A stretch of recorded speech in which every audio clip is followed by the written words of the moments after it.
মণিপুৰৰ মুখ্যমন্ত্ৰী এন বীৰেন সিঙৰ পদত্যাগ গোষ্ঠীগত সংঘৰ্ষৰ 2 বছৰৰ সময়ত পদত্যাগ দিল্লীত মহাবিজয়ৰ পাছতে মণিপুৰত বিপৰ্যয় বিজেপিৰ 27 বছৰৰ মূৰত দিল্লী বিধানসভা নিৰ্বাচনত জয়ী হৈ বিজেপিয়ে আনন্দ উৎসৱ পালন কৰি থকাৰ সময়তে মণিপুৰৰ মুখ্যমন্ত্ৰী এন বীৰেন সিঙে পদত্যাগ কৰিছে যোৱা প্ৰায় 2 বছৰ গোষ্ঠীগত সংঘৰ্ষত জ্বলি থকা ৰাজ্যখনৰ মুখ্যমন্ত্ৰীগৰাকীয়ে অৱশেষত পদত্যাগ কৰিলে দেওবাৰে বিয়লি ৰাজ্যখনৰ ৰাজ্যপাল অজয় কুমাৰ ভাল্লাৰ হাতত পদত্যাগ পত্ৰ প্ৰদান কৰে এন বীৰেন সিঙে বিজেপিৰ ৰাষ্ট্ৰীয় মুখপাত্ৰ তথা পুৰী লোকসভা সমষ্টিৰ সাংসদ সম্বিত পাত্ৰ আৰু কেইবাগৰাকীও মন্ত্ৰীক লগত লৈ ৰাজ্যপালক পদত্যাগ পত্ৰ প্ৰদান কৰে এন বীৰেন সিঙে গুৰুত্বপূৰ্ণ কথা যে দেওবাৰে পুৱা নতুন দিল্লীত কেন্দ্ৰীয় গৃহমন্ত্ৰী অমিত শ্বাহক সাক্ষাৎ মুখ্যমন্ত্ৰী এন বীৰেন সিঙৰ লগতে সাক্ষাৎ বিজেপিৰ ৰাষ্ট্ৰীয় সভাপতি জে পি নাড্ডাক এই সাক্ষাতৰ সময়ত মুখ্যমন্ত্ৰীগৰাকীৰ লগত আছিল বিজেপি আৰু নগা পিপলছ ফ্ৰণ্টৰ 14গৰাকী বিধায়ক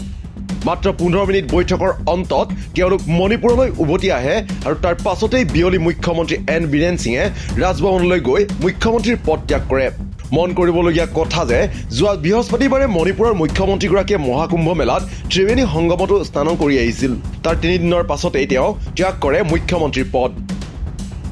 মুখ্যমন্ত্ৰীৰ পদ ত্যাগ কৰা পত্ৰখনত এন বীৰেন সিঙে কেন্দ্ৰীয় চৰকাৰে প্ৰতিগৰাকী মণিপুৰীৰ স্বাৰ্থ ৰক্ষাৰ বাবে কৰা কাম উন্নয়নমূলক কাম আৰু বিভিন্ন প্ৰকল্প ৰূপায়ণৰ বাবে কৃতজ্ঞতা জনায় পদত্যাগ পত্ৰখনত তেওঁ 5টা গুৰুত্বপূৰ্ণ কথাও উল্লেখ কৰিছে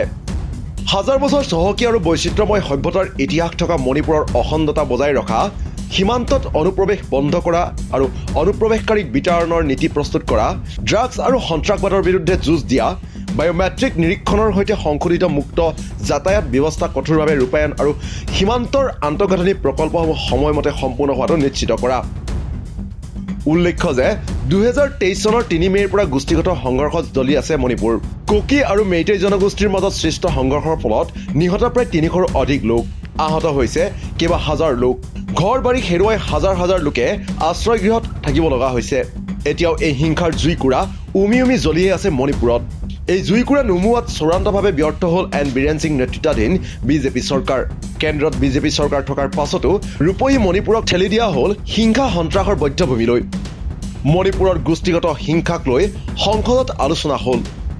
ৰাজ্যখনৰ সাংসদেও মণিপুৰত শান্তি বিচাৰি জনালে আহ্বান কিন্তু তাৰ পাছতো আজি পৰ্যন্ত মণিপুৰলৈ নাহিল প্ৰধানমন্ত্ৰী নৰেন্দ্ৰ মোদী অষ্টলক্ষ্মীৰ কথা কোৱা প্ৰধানমন্ত্ৰী নৰেন্দ্ৰ মোদী মণিপুৰক লৈ উদাসীন নাই কোনো গুৰুত্ব ইপিনে ওচৰতে থকা নেডা তথা উত্তৰ পূব গণতান্ত্ৰিক মৰ্চাৰ মুখ্য আহ্বায়ক তথা অসমৰ মুখ্যমন্ত্ৰী ডক্টৰ হিমন্ত বিশ্ব শৰ্মায়ো মণিপুৰলৈ শান্তি ঘূৰাই অনাৰ বাবে নললে কোনো ব্যৱস্থা যাৰ বাবে মণিপুৰ কাৰ্যত হৈ পৰিল ভাই ভাই মাজত সংঘৰ্ষ আৰু হত্যাৰ স্থলী অৱশেষত এনে পৰিস্থিতি নিয়ন্ত্ৰণ কৰিব নোৱাৰিয়ে যেন মুখ্যমন্ত্ৰীৰ পদ এৰিবলৈ বাধ্য হ'ল এন বীৰেন সিং এতিয়া মণিপুৰৰ পৰৱৰ্তী ৰাজনৈতিক দৃশ্যপট কেনেকুৱা হয় সেয়া হ'ব গুৰুত্বপূৰ্ণ নিউজ ডেস্ক ৰিপৰ্ট দি ক্ৰছ কাৰেণ্ট